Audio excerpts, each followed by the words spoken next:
Hello అండి. ఈ సమ్మర్‌లో మనకి చల్ల చల్లగా ఏదైనా తాగాలనిపిస్తూ ఉంటది కదా! స్ట్రీట్ స్టైల్‌లో బాదాం మిల్క్ షేక్ అన్నది ఎలా తయారు చేసుకోవాలో చూద్దాం. మనం బయట షాప్‌లో తాగేటప్పుడు క్రీమీగా ఉండి, నోట్లో వేసుకుంటే జారిపోయేలా ఉండి, భలే రుచిగా ఉంటుంది కదా! మిల్క్ షేక్ అన్నది. దాన్ని ఇంట్లోనే సులభంగా తయారు చేసుకోవచ్చు. ఎలా చేసుకోవాలో చూద్దాం. 25 బాదాం తీసుకొని నైట్ అంతా కూడా నానబెట్టుకొని పొట్టు తీసుకోవాలి ఈ విధంగా.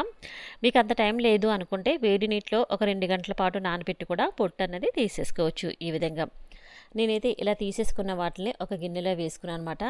తరువాత స్టవ్ ఆన్ చేసుకుని ఒక కళాయి పెట్టుకుని 1 లీటర్ పాలు పోసుకోవాలి. నేనైతే నార్మల్ మిల్కే తీసుకున్నానండి. 1 లీటర్ తీసుకున్నాను.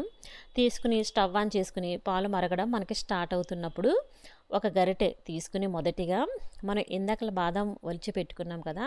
అవి చిన్న మిక్సీ జార్‌లో వేసుకుని మనం తీసుకున్నటువంటి ఈ గరిటె పాలు కూడా వేసుకొని మెత్తగా పేస్ట్ చేసుకోవాలి.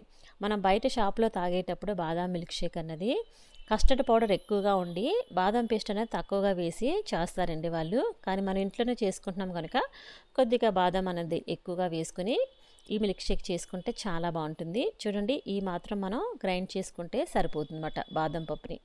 మనం ఈ బాదం పేస్ట్ అనేది పక్కన పెట్టేద్దాం. తర్వాత మరొక గరిటె కూడా మనం పాలు తీసుకుని కస్టర్డ్ పౌడర్ అనేది కలుపుకోవాలి. ఇంకొక గరిటె పాలు తీసుకుని ఒక చిన్న గిన్నె తీసుకుని ఒక 3 టేబుల్ స్పూన్ల కస్టర్డ్ పౌడర్ అన్నది వేసుకోవాలి. నేనైతే వెనీలా ఫ్లేవర్ ఉన్నది వేసుకున్నానండి. 3 టేబుల్ స్పూన్లు ఈ విధంగా వేసుకున్న తర్వాత ఇందాకలా మనం గరిటెతో తీసుకున్నటువంటి పాలు ఉన్నాయి కదా! అవి వేసుకుని ఉండలు లేకుండా కలుపుకొని పక్కన పెట్టుకోవాలి ఈ గిన్నె అన్నది. చాలా తక్కువ టైంలోనే చాలా చాలా రుచిగా ఉంటుందండి. నోట్లో వేసుకుంటే జారిపోయేలా ఉంటుందన్నమాట. ఎన్ని గ్లాసులైనా తాగాలనిపిస్తుంది. అంత బాగుంటుంది ఈ బాదాం మిల్క్ షేక్ అన్నది. చాలా హెల్తీగా పిల్లల నుంచి పెద్దవాళ్ళ వరకు కూడా అందరూ తాగొచ్చండి. బాదం పప్పుతో మనం తయారు చేసుకుంటున్నాం కనుక ఈ విధంగా కస్టర్డ్ పౌడర్ ఉండలు లేకుండా కలుపుకున్నది పక్కన పెట్టుకోవాలి. మరొక వైపు మనకు పాలు కూడా మరుగుతున్నాయి కదండి. ఇలా కలుపుకుంటూ ఉండాలన్నమాట. ఇప్పుడు మనం కొద్దిగా కుంకుమ పువ్వు అన్నది యాడ్ చేసుకోవాలి. మంచి ఫ్లేవర్ ఉంటుంది. అలానే కొద్దిగా కలర్ కూడా చేంజ్ అవుతుందన్నమాట. మరీ ఎక్కువగా వేసుకోవద్దండి. ఒక కొద్దిగా చిటికెడు వేసుకుంటే సరిపోతుంది. కుంకుమ పువ్వు అన్నది ఎక్కువగా వేసుకుంటే స్మెల్ ఎక్కువగా వచ్చేస్తుందన్నమాట. ఒక చిటికెడు కుంకుమ పువ్వు వేసుకున్న తర్వాత ఒక 2 నిమిషాల పాటు ఈ విధంగా మరిగించుకోవాలి. ఇలా మరిగిన తర్వాత మనం ఇందాకలా బాదం పేస్ట్ చేసుకుని రెడీగా పెట్టుకున్నాం కదా! ఆ బాదం పేస్ట్ అన్నది కూడా ఇప్పుడే మనం యాడ్ చేసుకోవాలి. చూడండి ఈ విధంగా బాదం పేస్ట్ వేసుకున్న తర్వాత మనం పచ్చిదనం పోయేంత వరకు కూడా మరిగించుకోవాలి ఒక 5 నిమిషాల పాటు. మిక్సీ జార్లో కొద్దిగా పాలు పోసుకుని చక్కగా కలిపేసుకుని వేసేసుకుంటే అడుగున ఏదైనా ఉన్నా పేస్ట్ అది కూడా మనకి చక్కగా మనం కలుపుకోవచ్చు అన్నమాట. ఈ విధంగా ఉండలు లేకుండా ఇలా కలుపుకుంటూ 5 నిమిషాల పాటు మరిగించుకుంటే మనకు బాదంలో ఉన్న పచ్చిదనం మొత్తం కూడా పోతుంది. అంచుల వెంట కూడా ఇలా తీసుకుంటూ కలుపుకోవాలి. మనకి మిల్క్ షేక్ కనుక కొద్దిగా తిక్కుగా ఉంటేనే బాగుంటుందండి. బాదం పాలు అయితే పలచగా ఉంటాయి. మిల్క్ షేక్ కనుక కొద్దిగా తిక్కుగా ఉంటేనే బాగుంటుంది. ఇలా 5 నిమిషాల తర్వాత ఇందాకలా మనం కస్టర్డ్ పౌడర్ కలుపుకున్నాం కదా! అది కూడా వేసుకుని ఉండలు ఎక్కడ కట్టకుండా ఇలా కలుపుకుంటూ ఉండాలన్నమాట. దగ్గరగా అవుతుందండి మనకి తిక్కుగా. చూడండి కాసేపటికి కలుపుతూ ఉండే కొలది మీరు షుగర్ అనేది ఎంత తింటారో దాని ప్రకారంగా వేసుకుంటే సరిపోతుంది. మనం లీటర్ పాలు తీసుకున్నాం కనుక 6 టేబుల్ స్పూన్ల షుగర్ అయితే ఖచ్చితంగా సరిపోతుందన్నమాట.